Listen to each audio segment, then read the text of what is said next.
Ladies and gentlemen, Lord Mayor and distinguished guests, it's my pleasure as the Dean of the Faculty of Arts and Humanities here at Liverpool Hope University to welcome you on behalf of the Vice-Chancellor and Rector, Professor Gerald Pillay, to Liverpool Hope. Unfortunately, the Vice-Chancellor can't be with us tonight as he's travelling abroad and will not be back until the weekend, but he sends his warm regards to everyone here and welcomes you to the university. As a university, we are delighted to host the annual Makin Lecture in Jewish Studies, which this year will be given by Mr. Ronald Leopold, who is the Executive Director of the Anne Frank House, and the talk will be on the Holocaust memory in the digital age. A fascinating topic for us, and possibly at times a topic that's difficult for us to look at, but one that is particularly relevant to us at Liverpool Hope in terms of our theology and religious studies programme, international relations, peace studies and history, as well as a recent interest that we have around digital humanities. So I look very much forward to this lecture, and I'll ask my colleague in a moment to introduce it. I would first, though, like to acknowledge the support of Professor Rex Makin and his family, whose generosity enable us to organise this annual event.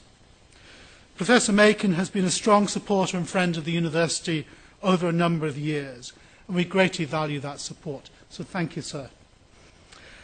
I'd also like to thank the Lord Mayor of Liverpool, who will be with us later this evening. He also, Gary Miller, has been a wonderful supporter of the university and attends many of our events. As Dean of the Faculty, it's a great pleasure to have you here, and particularly to say a few words about the university. As a Faculty of Arts and Humanities, we're particularly proud of our Department of Theology, Philosophy and Religious Studies. It was indeed one of the foundation deaneries in the university, and it has a distinguished record of achievement, and indeed it's home tonight to this event.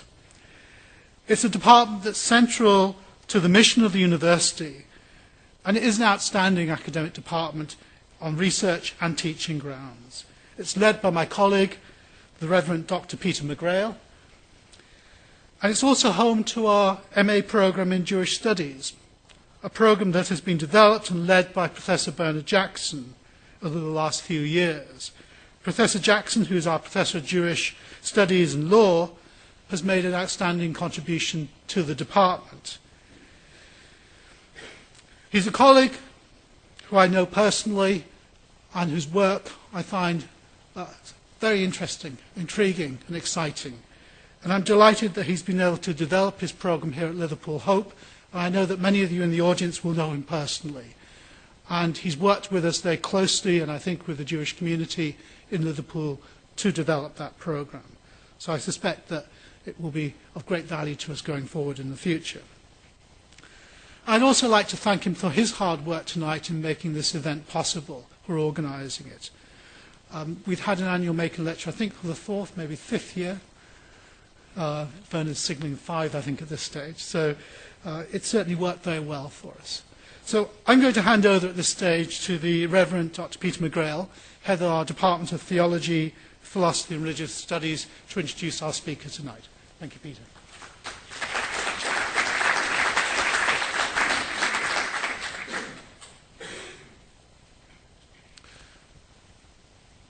There is a number of locations across Europe in which the memory of the Holocaust become particularly powerful.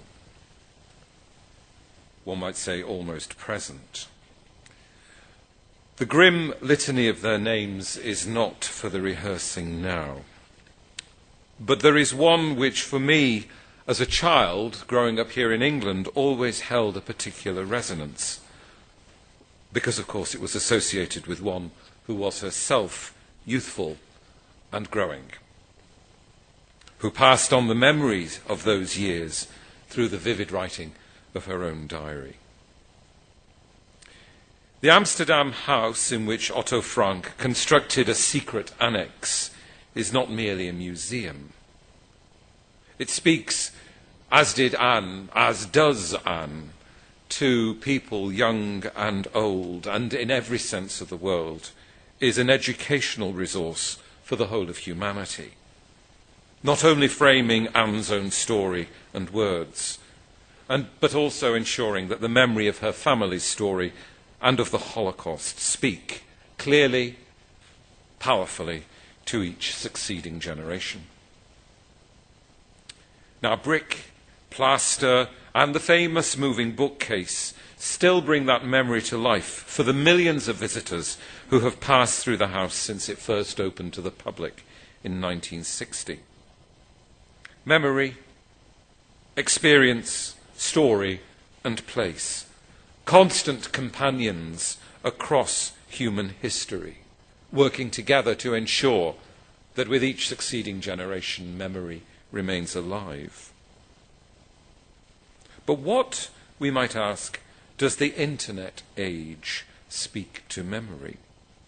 What is the impact on human remembering of all this digital transfer, storage, and reproduction of data? Is it allowing, inviting, challenging us to remember in different ways? Are they richer ways? Truer ways? Or is there also the possibility for a negative impact of fragmentation, both of the thing and the people remembered, and of the person and communities who remember it? I find myself asking, what does it mean to remember within a virtual community? And as a theologian, I find myself asking, how do I relate that to the whole modes, and all these modes of memory, to the act of divine remembering? And so it is with considerable interest and pleasure that I welcome here today our lecturer. Ronald Leopold was born in 1960 in Groningen in the north of the Netherlands, and from 1978 to 1985 he studied history at the university in that town. And he wrote his doctoral thesis in Budapest, where he lived for 2 years and where he met his wife. And since 1985 he has lived with his wife and his daughter in Amsterdam.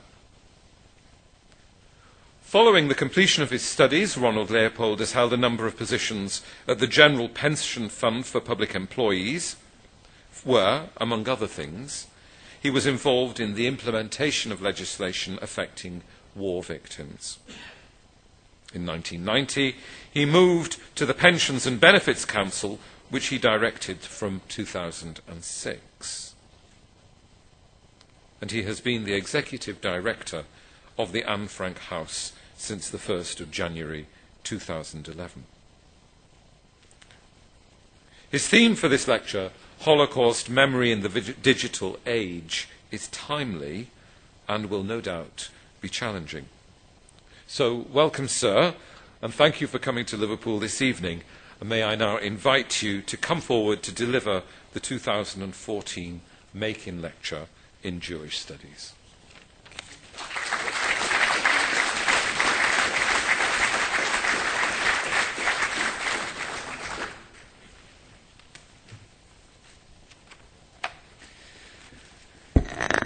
Thank you so much for this beautiful introduction. Distinguished guests, ladies and gentlemen, Mr. Makin, family, good evening, everybody. Let me start by thanking the Liverpool Hope University, the organization hosting this event, for inviting me here tonight to give the 5th Makin Lecture. I was actually pleased to accept this invitation, and not only because it gives me a chance to tell you about the activities of the organization I have the honor to lead, the Anne Frank House in Amsterdam. The ecumenical origins of your university also played a part. Anne Frank's father, Otto, believed that overcoming the animosity between the great religions of the world was an important reason to publish his daughter's diary and to establish the Anne Frank House. In his eyes, the diary and the house were not so much about being Jewish as they were about combating hatred. Later, in the 1960s, when he developed his educational mission more concretely, his work specifically focused on bridging the differences between religions. This educational work is still an important cornerstone of the Anne Frank House's mission, though now the emphasis is more about making people aware of the dangers of anti-Semitism, racism, and discrimination. So, in the memory of Otto Frank, the founding father of the Anne Frank House, it feels fitting to be speaking here, a place where religious differences are bridged. As you've heard in the introduction, tonight I'm going to talk about Holocaust memory in the digital age. It's not a simple matter by any means. Holocaust memory is in itself already a complex phenomenon, and there's much to say on the subject. And this applies even more so to the term digital age, let alone to the combination of the two. I have decided not to burden you with all kinds of definitions, with questions about what is meant by Holocaust memory exactly, or what is meant by the digital age. Of course, you know what the term Holocaust refers to, although the term in itself is not unproblematic, and it couldn't have escaped you that you're living in the digital age. But what I do have in store for you is an exploration of some questions and dilemmas that arise when digital techniques and digital media are applied to Holocaust memory. First, I would like to give you a general overview, touching on a number of areas in the work field of Holocaust memory, and then I will share some important dilemmas we face in developing a digital strategy at the Anne Frank House. But before all this, I should say, as a kind of warming up, I would like to show you 3 images. One of them you see right here on the screen. Does anyone recognize this woman? Yes? I can't hear. I hear the whispering of Anne Frank. Yes. Let me introduce you to Anne Frank. Age 80. Based on available childhood photos of her and using digital techniques, this image was created 5 years ago for the anniversary of her 80th birthday. Someone who knew Anne Frank well remarked that she was a bit shocked when she saw this picture. Perhaps more telling is what she said next. I don't really know why.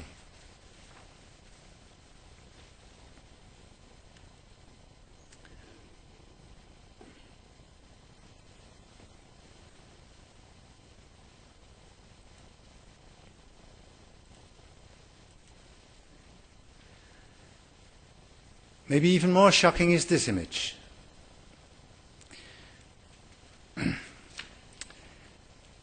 Also digitally manipulated, as you can see, but in a very different way and with very different purpose.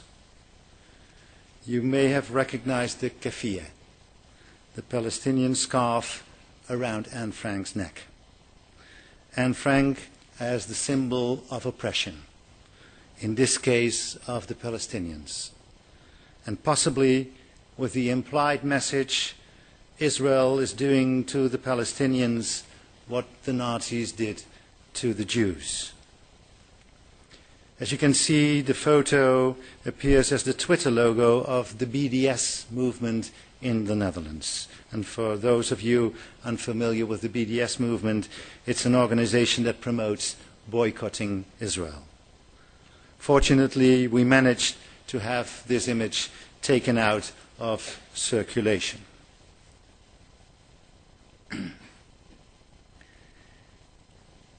Sorry. No, this is not the one. I'm afraid the third one has been lost. Perhaps this is no. No. Well, the third one I wanted to show to you, I'm sorry for that, is actually an image of our Facebook page that was published on April 11th, 2014. And on that image you see a photo of Anne Frank and a famous quote from the diary written on that very same day 70 years ago. We placed it on our Facebook page, and the words say, "I will make my voice heard." And that led to, within 2 days, more than 4,000 new Facebook followers. And one of them wrote from the other side of the world, from New Zealand, "Anne, your voice is being heard here in New Zealand," unquote. So 3 images, 3 examples of digital applications, one with strange intentions, a second one with a provocative political agenda, and lastly a picture as an example of the Anne Frank's House's public functions. Welcome to the digital age.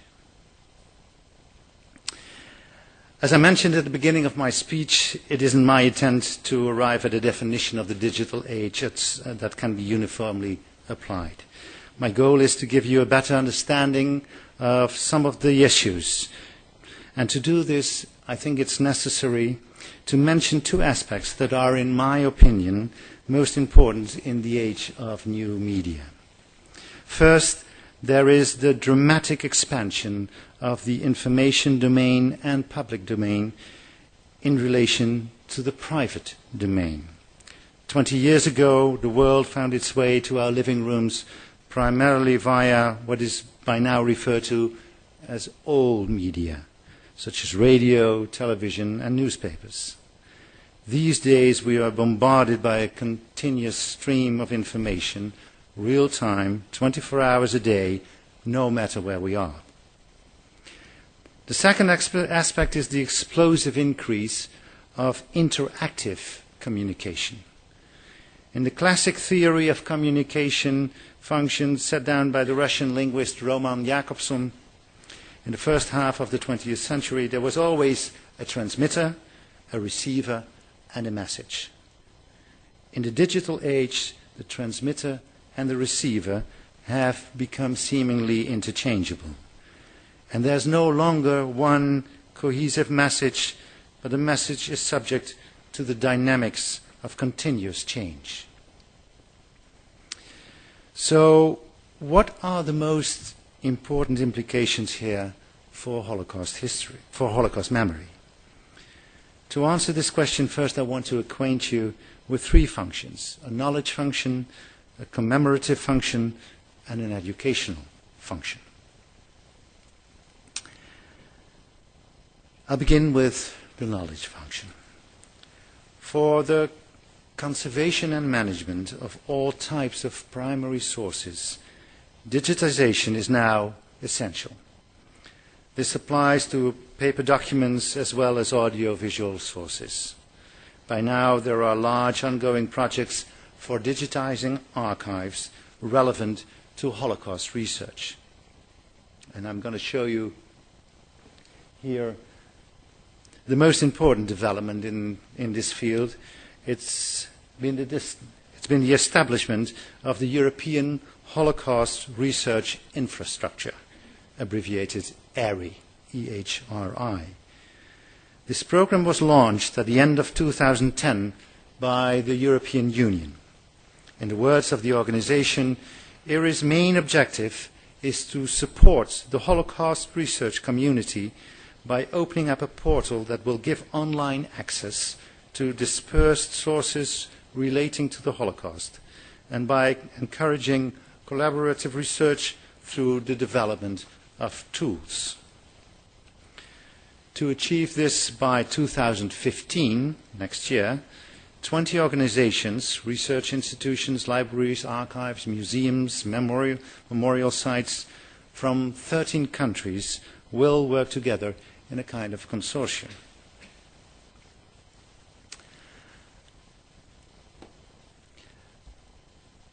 Another good example is the digitization of more than 52,000 audiovisual testimonies of survivors, which were recorded from 1994 and are now managed by the University of Southern California Shoah Foundation's Institute for Visual History and Education. You can see the website on the screen. Information about the collection is made accessible on their website via a data search portal, although only a part of all these testimonies can currently be seen online. In the Netherlands, the remaining testimonies can be viewed in what was once a theatre, the Hollandse Schouwburg. And here, during the war, Jews living in Amsterdam and the vicinity of the city were rounded up and interned before they were sent on to transit camps, finally deported to concentration and extermination camps. What the Shoah Foundation had to say about this project, I quote, "Transferring the archive to a digital format and not only saves the testimonies for future generations, but also provides the Institute a wonderful opportunity to expand its outreach. During the preservation effort, each testimony will be copied in a wide variety of formats that can be played on any commercial video player. This will make it easier than ever before to share the testimonies with people all over the world," unquote. These are just two examples of a range of organizations that are digitizing their archives to make them accessible. The digital age has led to an immense increase of available, that is to say, accessible sources about the history of the Holocaust.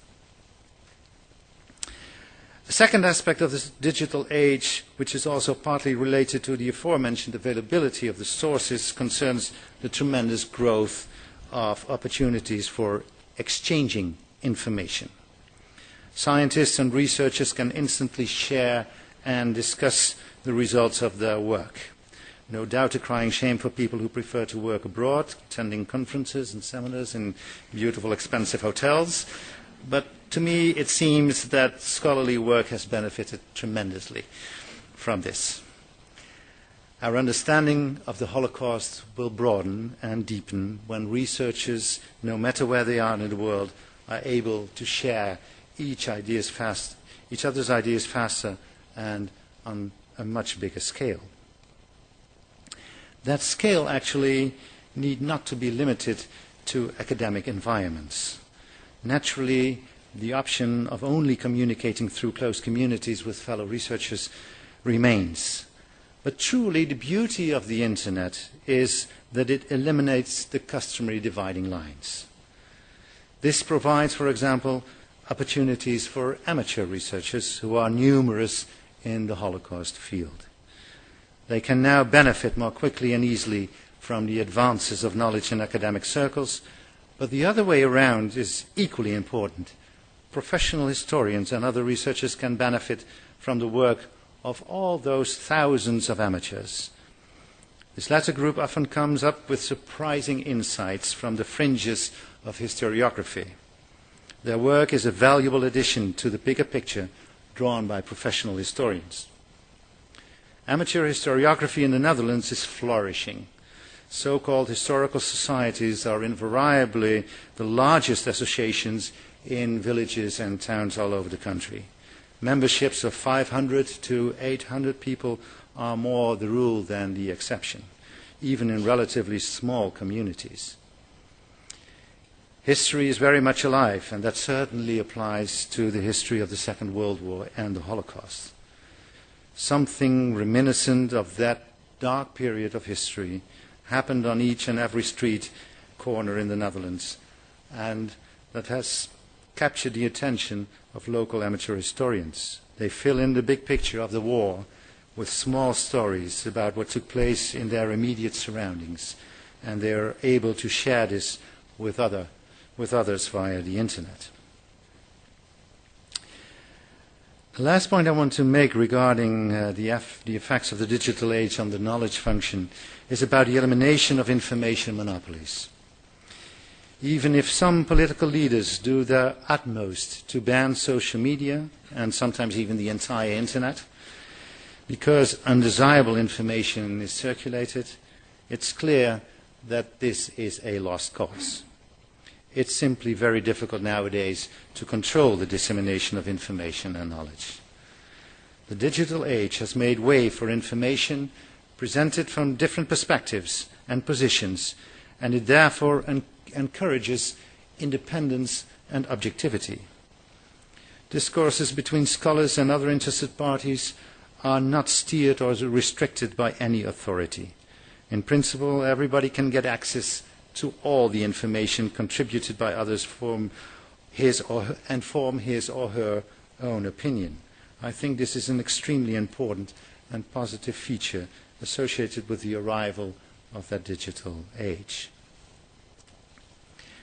Now, what about the commemorative function?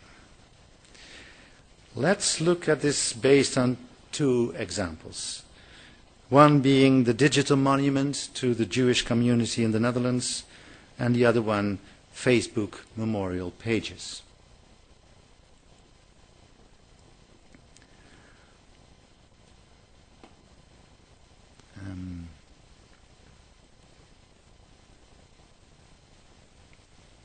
The digital monument to the Jewish community in the Netherlands, which you see here on the screen, is an internet monument dedicated to preserving the memory of all the men, women and children who were persecuted as Jews during the Nazi occupation of the Netherlands and did not survive.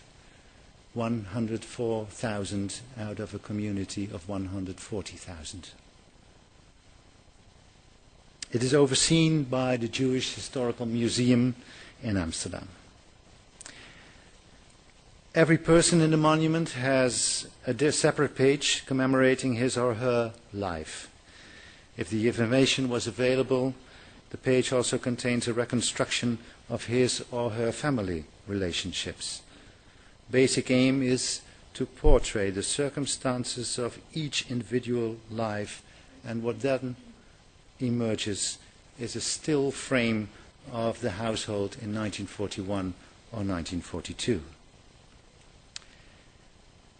As I said, this homepage is the actual monument, consisting of a screen with thousands of tiny colored bars. The bars are grouped together in blocks, with each block representing a family, and each little bar within a block representing someone who died in the war. Tall blue bars represent adult men. Tall red bars represent adult women. Half-length green bars represent boys aged 6 to 21. Yellow bars of the same length represent girls aged 6 to 21. The shortest bars represent children under 6. Boys are light blue and the girls are pink. This is the Jewish community of the Netherlands in 1941. You can provide information to be added to the monument on a community website of this monument. There you can post information about Jews in the Netherlands before, during and after World War II. You can connect related family members, post stories and add photographs. Through the community you can contact other users exchanging information. The community contains a copy of all pages in the digital monument, but is also larger in scope. Pages can be added of pre- or post-World War II generations, and present-day users participate via user personal profiles. In this manner, the commemoration of persons in the digital monument becomes part of a vital, dynamic community. That last sentence clearly illustrates that the purpose of this digital monument is commemorating as an integral part of contemporary society. It is not a static monument you visit once a year to place a digital wreath. No, it's a living entity connecting the past to the present thanks to the possibilities provided by the digital age. It's a means to keep memories alive, to deal with the great loss of that time, and the pain it has caused. It is a reminder of those who are no longer here with us, as well as a tribute to those involved in creating a vital Dutch Jewish community today.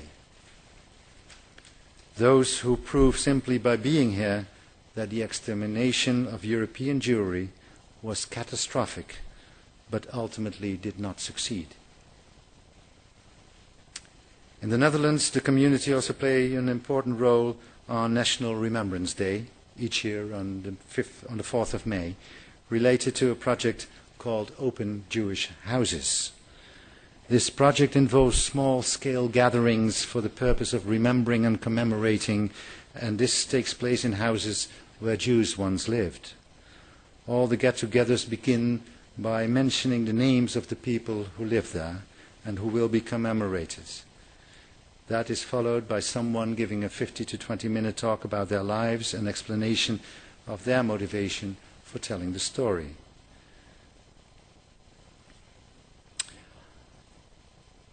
Of a very different nature is this example of a Facebook memorial page. Henio Zajtomirski. Is it acceptable to keep the memory of Holocaust victims alive using social media? Does a Facebook page for a Holocaust victim where you can be a friend or a fan make any sense? Is this a form of commemoration? A stimulating discussion ensued in 2009 when a Facebook page was opened for Henio Zajtomirski, a 9-year-old Jewish boy from Lublin, Poland, who did not survive the Shoah. His Facebook page, which I only use as an example, displays the last known photo of him. What is the function of such a page?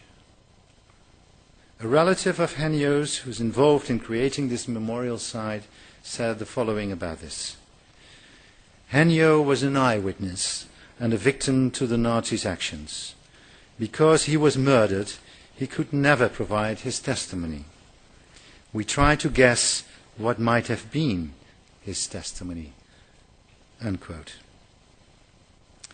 One of Henio's Facebook friends wrote the following about what this page meant to him personally. I quote, "Little Henio, I think about you often.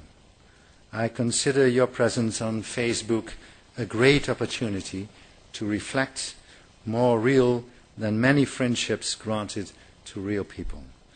Thank you, Henio. I hope you can have many friends." Unquote.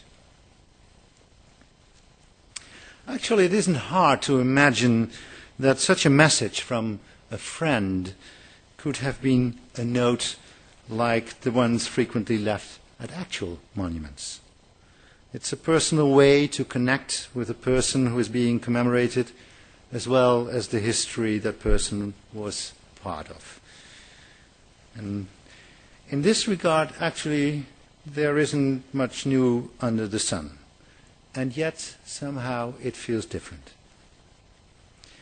Around the corner from the Anne Frank house, there is a statue of Anne. Maybe you've seen it, those who have visited the Anne Frank house.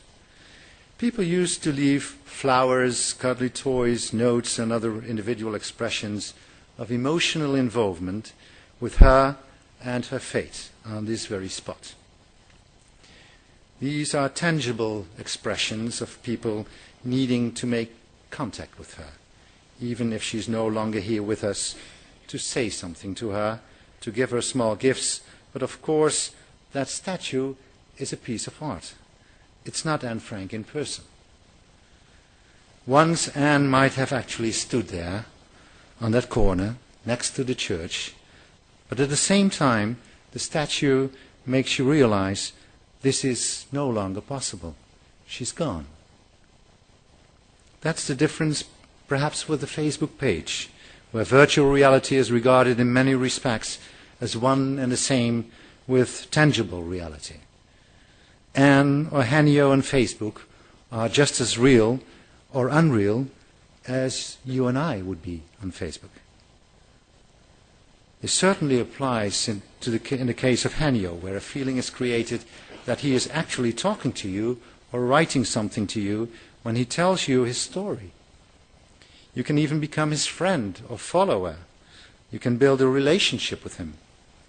The kind of reflection Hanyo's friend refers to not only takes place in his friend's mind, but has received a platform due to a new kind of reality. It's a virtual reality that talks back and writes back. It's a virtual reality that is not particularly concerned with the intimacy of your thoughts and emotions. It actually allows others to share in your reflections. You whisper so loudly in Hanyo's ear that the whole world can listen in.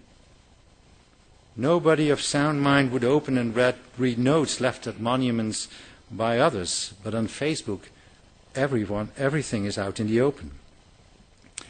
This might also be an important difference between the digital Jewish monument I just showed you and this Facebook memorial page. The first one is especially informative in nature and meant to reconstruct a lost world. Somehow that reconstruction serves as a bridge between the past and the present. It's a continuum that shows, despite everything, that there is once again a flourishing Jewish community in the Netherlands. The Facebook page serves a different purpose. It's about finding a way to connect with history, with circumstances too immense and too overwhelming to comprehend.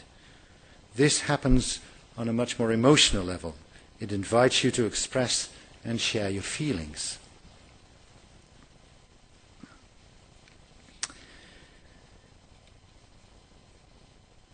What about the education? What about Holocaust education?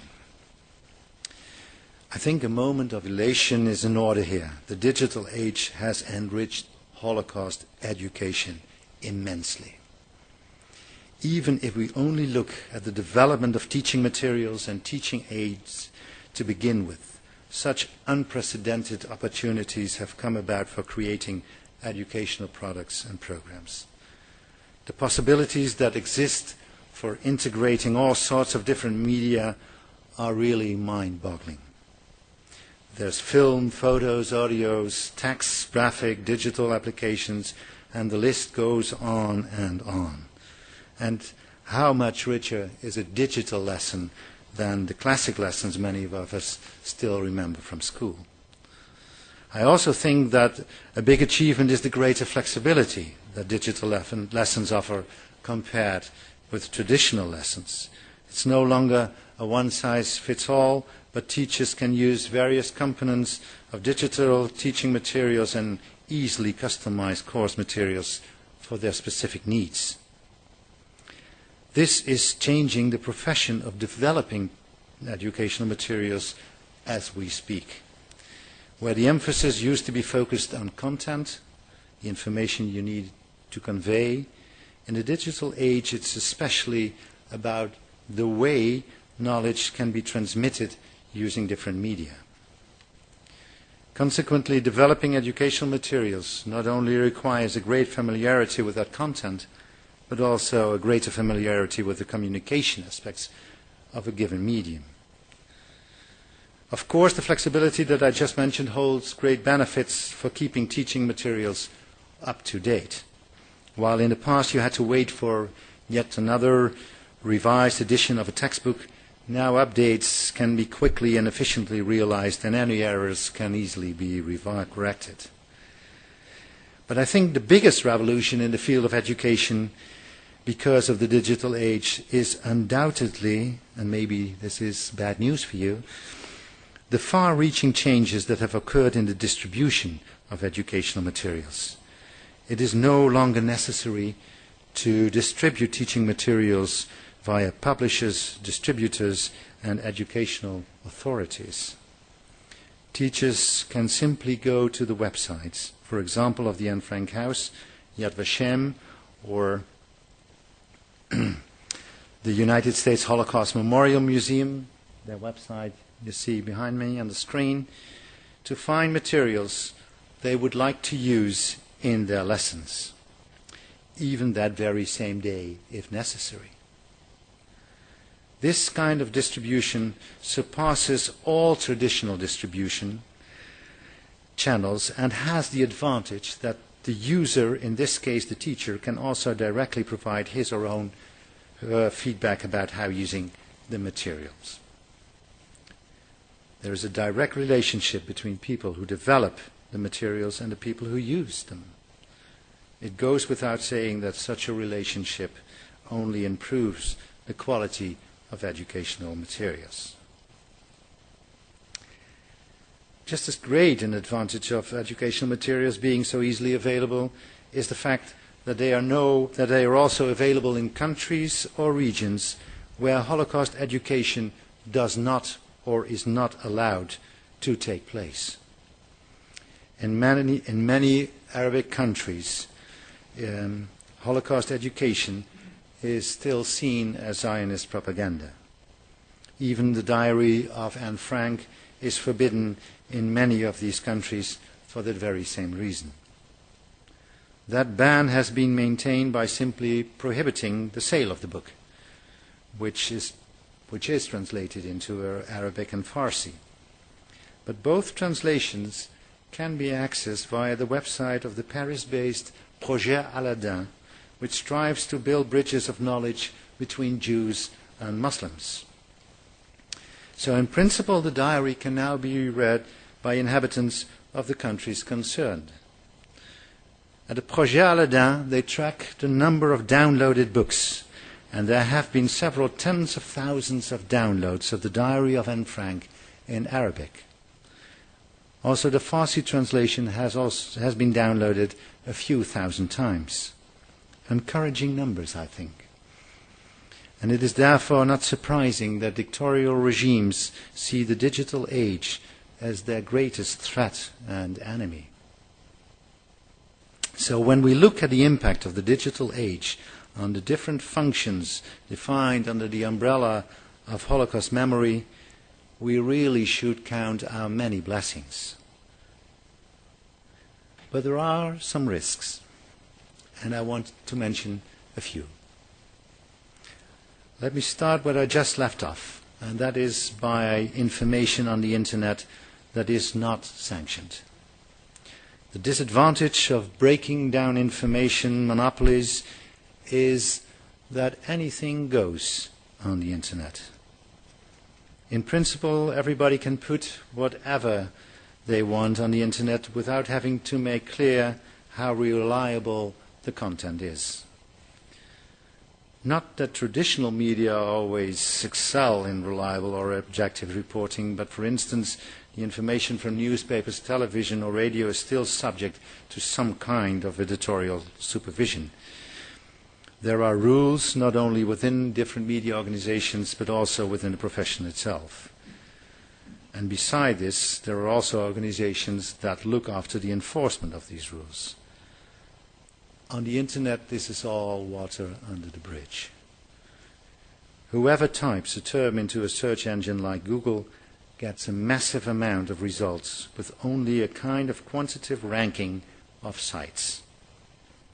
You basically have to find your own way in this chaos, and that's not an easy task.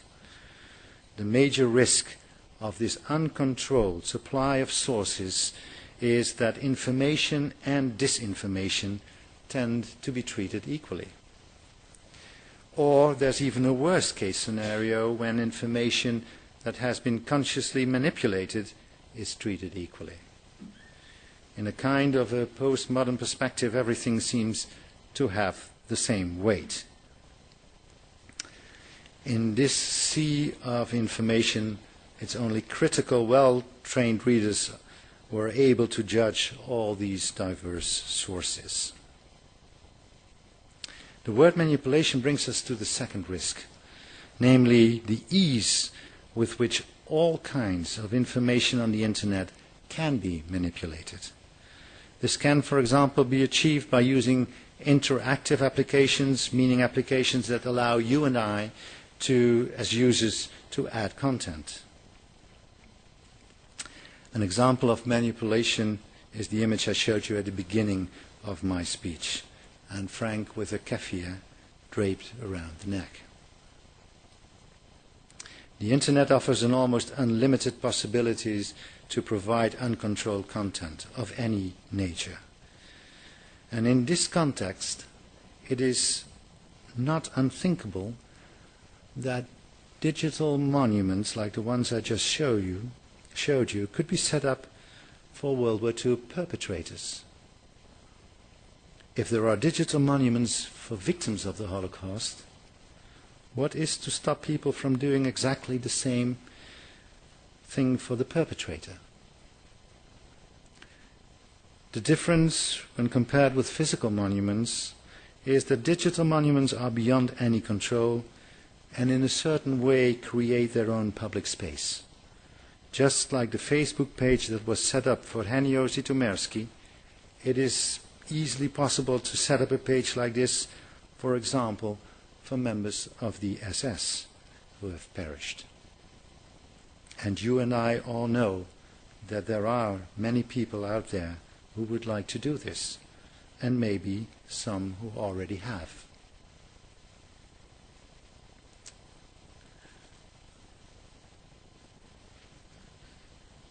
This is a reaction of Facebook when it comes to Holocaust denial.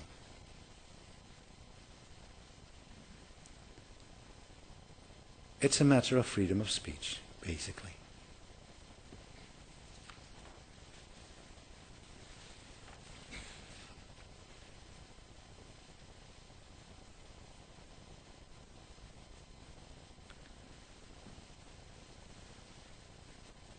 Can you read it?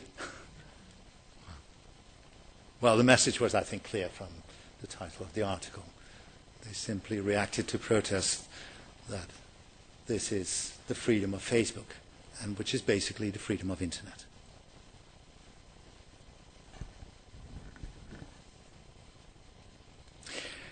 Now, what does all this mean for the Anne Frank House? What opportunities, threats and dilemmas does the digital age present us with?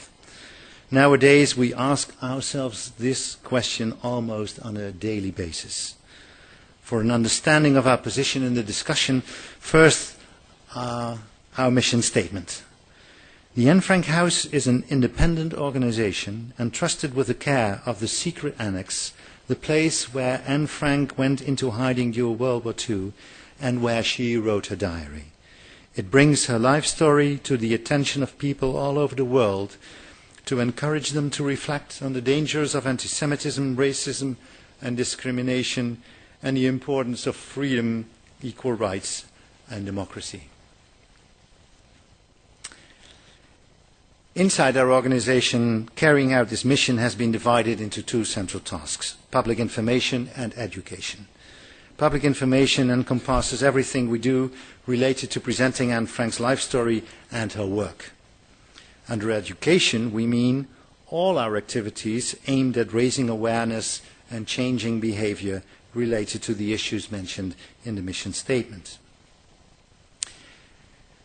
Obviously, being the Anne Frank House, the most important aspects of the public information task are authenticity and historical accuracy. After all, we are the guardians of the secret annex, where the hiding period took place and where Anne Frank wrote her diary. Her original diary texts are on display in the Anne Frank House together with her other writings, like her short stories. This makes the house unique and is the reason more than 1 million people every year from all around the world visit the house. Whenever I mention this number, actually, I always like to add that the average age of the visitors to the house is about 29, very young compared to other museum visitors, an inspiring and hopeful thought. Mentioning historical authenticity and accuracy as the main features of our public information task immediately brings me back to the issues that the digital age places in front of us. What is the relationship between the virtual reality that the digital age has brought us and the historical reality that plays such a vital role in the experience of visiting the secret annex? What kinds of different layers of reality do we have to take into consideration, and what is their nature and significance? How does information we provide about the life and work of Anne Frank relate to the inexhaustible amount of information available about her on the internet? How do we continue to differentiate ourselves in this sea of information? How can we take advantage of the great opportunities that the digital age offers us without endangering our unique authenticity? I'm going to show you images from the Secret Annex Online, which we launched 4 years ago.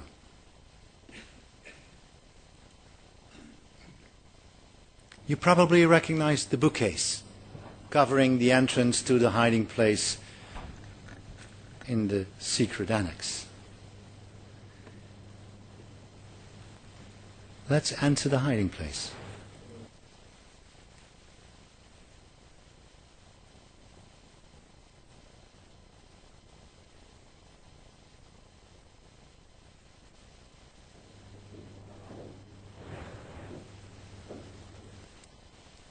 Let's move on and open the door. Welcome to the room of Otto, Edith and Margot Frank, Anne's parents and sister. Once empty just a second ago, suddenly furnished. Let's take a look. Wow, the bed.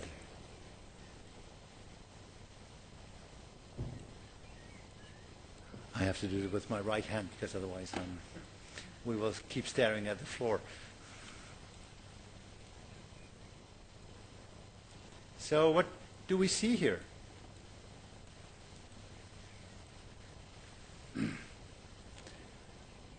Two objects on the wall. Let's take a look at them. It's a map of Normandy. Otto Frank has cut a map of Normandy out of a newspaper and hung it on the wall. He uses red-topped pins to mark precisely how far the Allied forces have advanced. There's been a strong air of excitement in the secret annex ever since D-Day on June the 6th, 1944, when the Allies landed on France's Normandy coast. D-Day has come. Early this morning, the Allies began the assault on the northwestern face of Hitler's European fortress. Oh, Kitty, the best part about the invasion is that I have the feeling that friends are on the way. Those terrible Germans have oppressed and threatened us for so long that the thought of friends and salvation means everything to us. Now it's not just the Jews, but Holland and all of occupied Europe. Maybe, Margot says, I can even go back to school in October or September. Otto Frank and Herman van Pels estimate that the Netherlands should be liberated by October the 10th. And let's see what the other object is on the wall.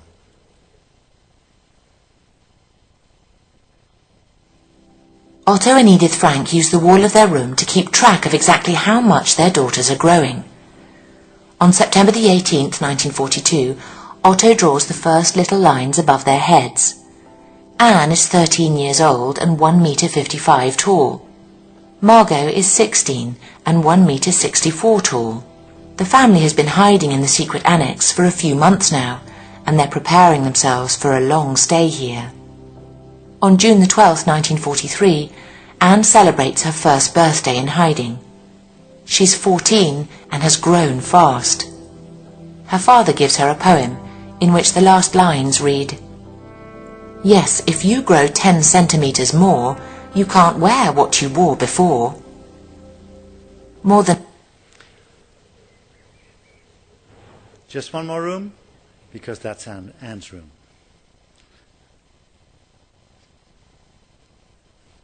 Here it is. And you want to see where she wrote her diary? I'll show you with my right hand.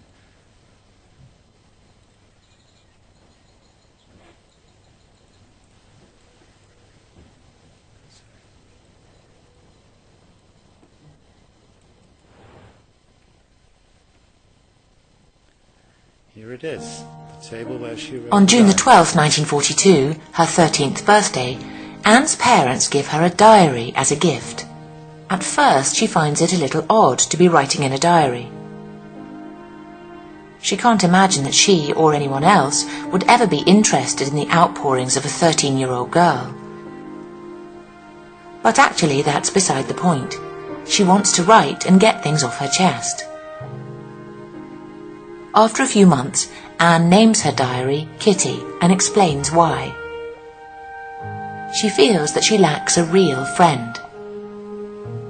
All I think about when I'm with friends is having a good time. I can't bring myself to talk about anything but ordinary, everyday things. We don't seem to be able to get any closer, and that's the problem. Maybe it's my fault that we don't confide in each other. In any case, that's just how things are, and unfortunately, they're not liable to change. So whether you're sitting in an easy chair in Australia or in a teenager's room in the United States, from the library in Buenos Aires, Argentina, or from the campus of Liverpool Hope University, all you need is a computer and an internet connection to be inside the secret annex. Or not. Maybe you can imagine that the plan to create such a website provoked some degree of discussion within our organization. Isn't such a website at odds with everything we stand for? That is to say, the original, authentic, historic place that is central to the experience the house evokes? Don't we have to stay close to the emptiness we strive to respect, which expresses the absence of Anne Frank and with her so many others? Isn't it going to cost us visitors to the Anne Frank house? Won't people think, oh, I've already been there? Once they've gone through this virtual secret annex, where they see and hear so much more than they would if they visited the real secret annex? 4 years later, these questions are hardly asked anymore. The site has won the prestigious Webby Award, a kind of Oscars for websites, and not only are we all impressed by the huge success of the site, we're also convinced of the added value for the realization of our mission. So, to answer the last question, no, we haven't seen any negative effects on the number of visitors. The fear that people might be satisfied with only a visit to the virtual annex hasn't proven true. There are a number of reasons of this secret annex online has been so successful. And to begin with, the site was developed by a team that has worked for or been closely involved with the Anne Frank House for years, and not just with the digital activities.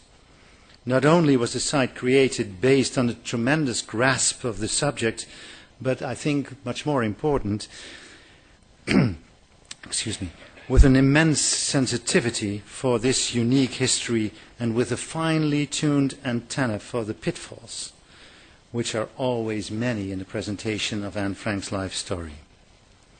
There is not much room for error when it comes to finding exactly the right tone, or else hopelessly failing.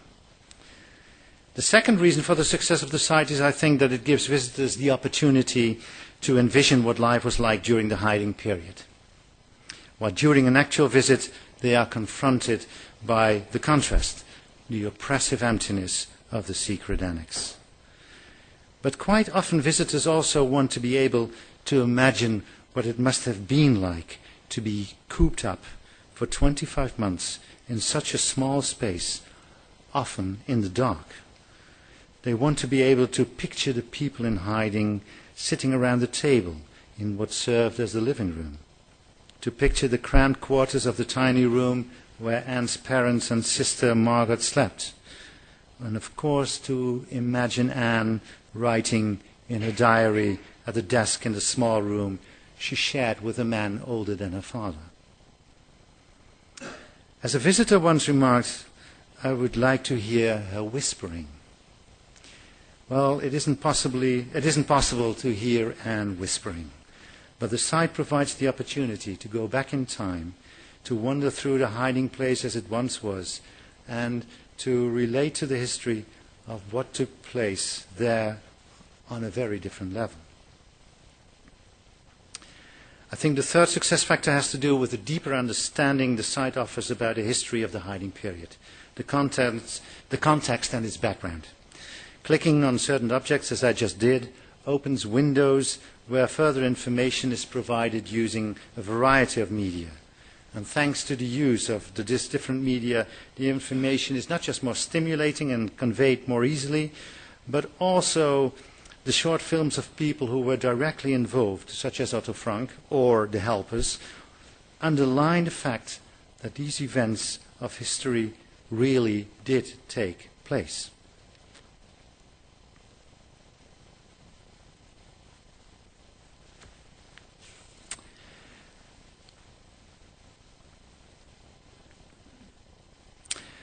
The Secret Annex Online contributes to the realization of our mission.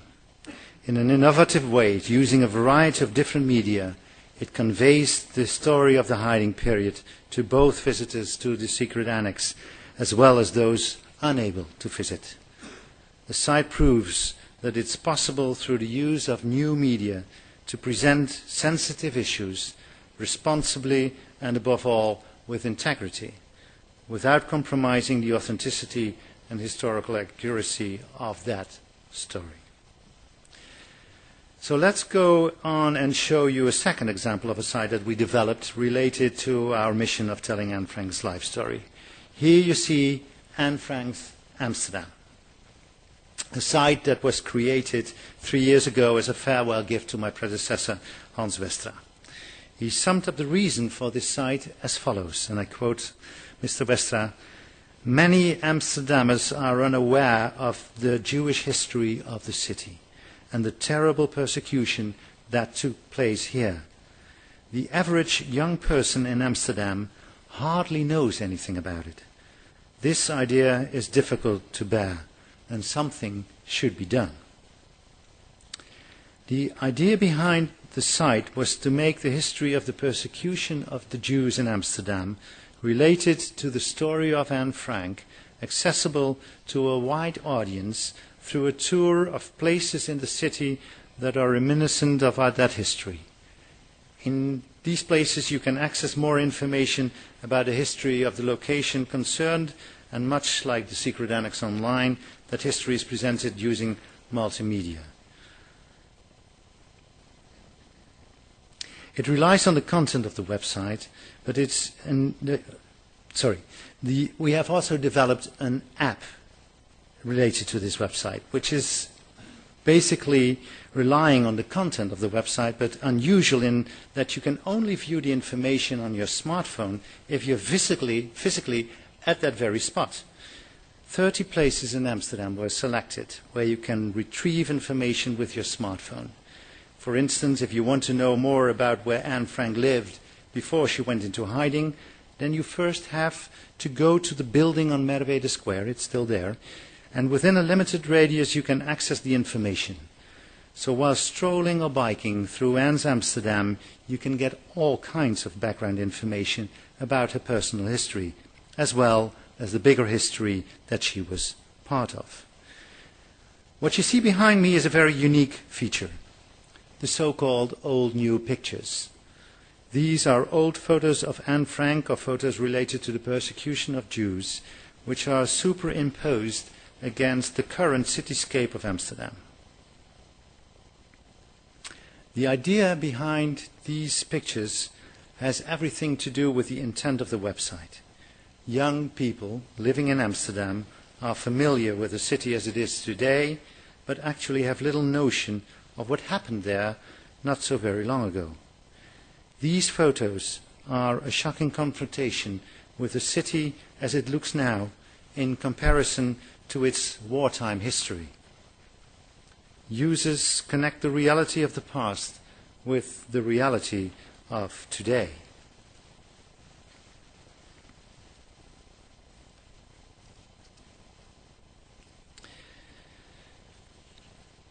Now, what about the commemorative function? In the Anne Frank house itself, visitors can leave a symbolic leaf of the famous chestnut tree, behind with a personal message inspired by Anne Frank. A digital guestbook in a sense where visitors can leave their messages and express their feelings right after visiting the secret annex and seeing Anne Frank's original diary. Non-visitors can do the same via our Facebook page, for instance, after reading the diary. I put emphasis on our Facebook page, and by this I mean the Anne Frank House's Facebook page and not Anne Frank's Facebook page. This is something essentially different than the Facebook page that we just saw of Henio Sitomerski. We do not want to resurrect Anne Frank. The person Anne Frank perished in a concentration camp. Her spirit lives on in the words of a diary, and because of this many people have contact with her and feel the need to communicate with her. But the real Anne Frank is no longer alive, and we want to avoid the illusion that she is. It reminds me of the dilemma Philip Roth faced while writing his book The Ghostwriter. In a complex and very subtle use of fiction within fiction, he ultimately found a fitting way to give Anne Frank a cameo role in his novel, in this case under the name of Amy Bellette. At the Anne Frank House, we are faced with the question whether we should develop a new form of commemoration for those who need it, kind of a digital memorial to Anne.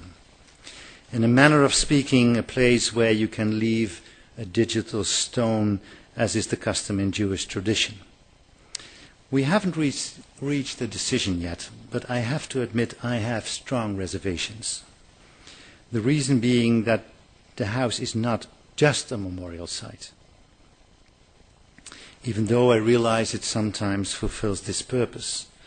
Visiting the Anne Frank house is primarily about the immediacy of history and all the emotions that go with this, about the reflection that follows by thinking about how this could have happened, and finally how this reflection is significant for each visitor's own life. The integration of these three elements is the heart of the Anne Frank house. That there is also space within these three elements for a tribute to Anne Frank, often on an emotional level, fits the character of the house as long as the tribute stays connected to the other elements. So what might be worth considering is making it possible to write about the meaning of a visit or another contact with Anne Frank's life story, and to leave behind to share it with others. That would produce an exciting cacophony of interpretations that might be enriching for everyone. In the more than 3 years that I have been the director now, I've noticed how important it is to be open to views of this history that are not necessarily my own, but which in a more local context might be meaningful and appropriate. All of this, of course, within certain limits, because as I have already pointed out about appalling political views of this history that don't add anything to the discussion. I therefore believe that the best tribute to Anne Frank should have this form, a living memory that connects a deep understanding of a story with the significance of that story for our own time.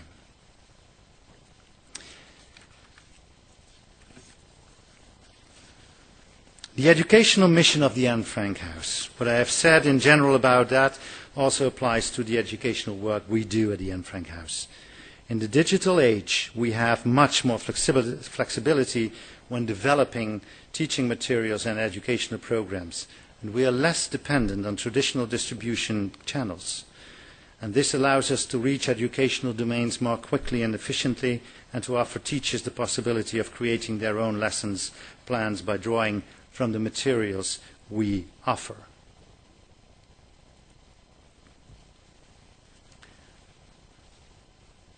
And here we have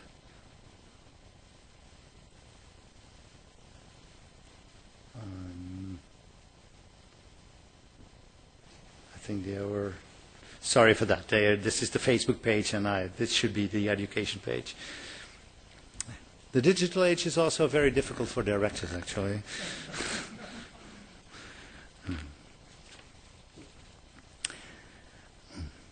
One of the problems we encounter when presenting educational materials on our website is the international character of our site. People from around the world visiting our site, and by now 4.5 million unique visitors per year. But most of our educational materials are geared to the Dutch educational system, because we are most familiar with that, and we have established close contacts over the years with that system.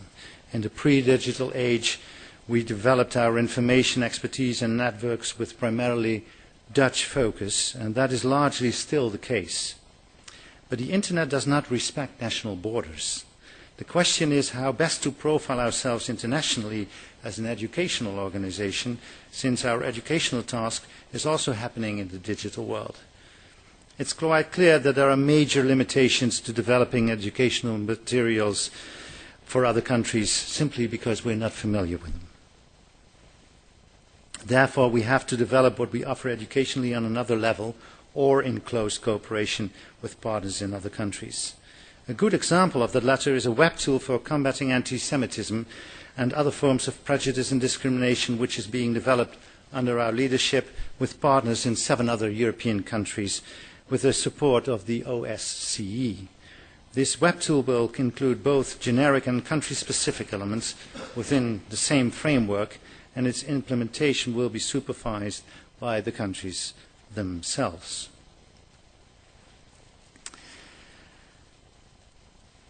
But the biggest change to our educational mission as a result of the digital age is perhaps the fact that educational domains no longer coincide with the infrastructure of education. The infrastructure, of course, still plays an important role in our work, but we see that the direct contact between us and young people continues to increase. The Internet gives them the ability to get in touch with us and each other directly. This positioning has major implications for our educational work. It's not just developing materials for schools or universities and thus for teachers. We must now ask ourselves what kind of educational materials we are going to develop for young people themselves. That supply of material needs to be developed without the intervention of schools or teachers or universities, and keeping in mind that in the vast majority of cases it will be used without professional supervision, and that the potential target group consists of young people from all over the world. And if that isn't hard enough, we must additionally consider how this material will actually reach those youngsters. The Internet also gives us the opportunity to be a platform where young people from around the world meet and engage with each other.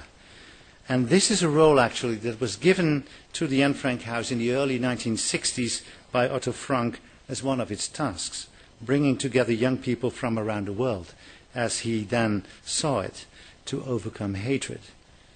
In his time, this ideal was to be achieved through meetings and seminars that actually took place at the Anne Frank House. But this proved to be too big a task, and Otto Frank's International Youth Centre soon ceased to exist. But look now, in 2014, the digital age gives us the opportunity to revive Otto Frank's old idea and to give it a new form. And that's what we are very busy doing. You're probably unaware of the fact that each year we carry out 250 to 300 educational programs in over 30 countries related to a traveling Anne Frank exhibition. We do this together with young people who are enlisted through local partners and are being trained to be so-called peer educators. Their role is to guide other young people through the exhibition and to moderate conversations between these young people about the significance of Anne Frank for themselves.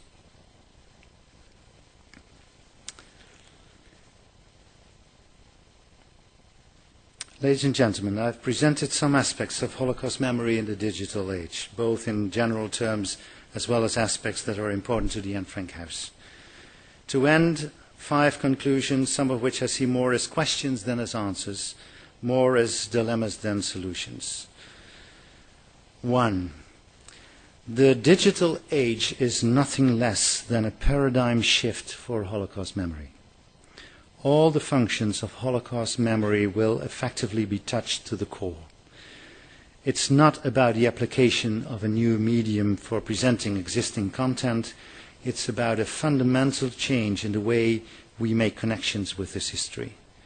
It is a change that forces us to once again examine and analyze the functions of Holocaust memory in all its diversity. 2.